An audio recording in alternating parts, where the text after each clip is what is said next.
All right, let me tell you about contingent offers, specifically when you need to sell your current home before you can buy your next one. So that seems to be a question lurking in the minds of many sellers. And during many conversations, I can see that people understand it in general, but I can also see that the details of this heavily complex process remains a bit of a mystery. So I want to quickly talk about how these offers work, how sellers and agents evaluate them, and most importantly, how to position yourself as strong as possible to get your offer accepted when you are a contingent offer. So firstly, what does it mean to be a contingent offer? A contingent offer means you can't buy the new home until your current one sells. Now, from the seller's perspective, that's a risk because two deals have to go smoothly, yours and the sale of the home that you're trying to purchase. That means two sets of appraisals, two sets of inspections, two sets of financing approvals, and double the probability of anything going wrong. So that makes sellers nervous. So if you're making a contingent offer,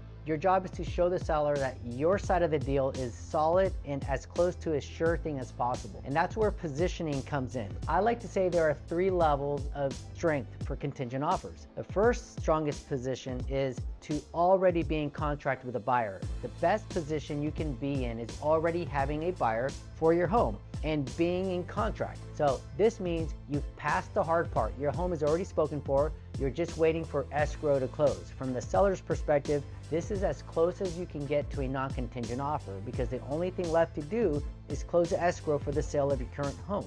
If you're in this strong position, you can provide proof of your contract and any other key details like your buyer's clear to close notification that the buyer's loan officer can provide you. This will make your offer even that much stronger. The second strongest position is if you don't have a buyer yet, then the second strongest position is to be listed and actively on the open market. So if you don't already have a buyer in contract, the next best spot to be in is to be on the market. This means the home's decluttered, clean, had photos taken, showings are happening, and ideally, you've priced it well to attract buyers quickly. However, sellers will look at how long your home has been on the market. If it's fresh and getting good activity, your offer still looks strong. But if it's been sitting for weeks with no movement, then that's a red flag. So if you're in this position, make sure your home is priced competitively and marketed well. So the weakest position, but still better than nothing, if you publicly haven't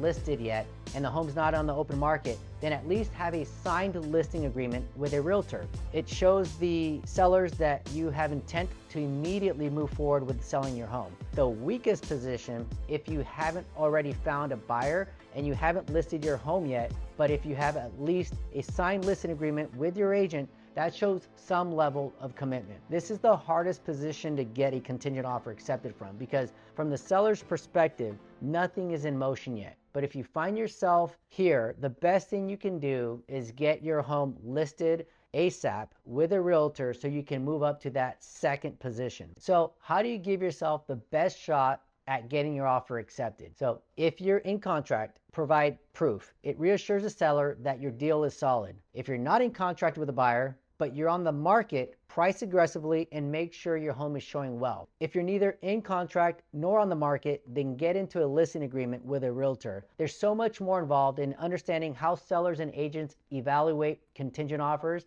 and how to position yourself as strong as possible is just scratching the surface. I'm sure I'll have another video on how to structure those terms and talk about all the real estate gymnastics involved and of course, how to protect yourself in these contracts that many agents miss. If you're in this situation and want to talk strategy, reach out. I'd love to help you. This is Pablo Salazar, broker associate in Sacramento.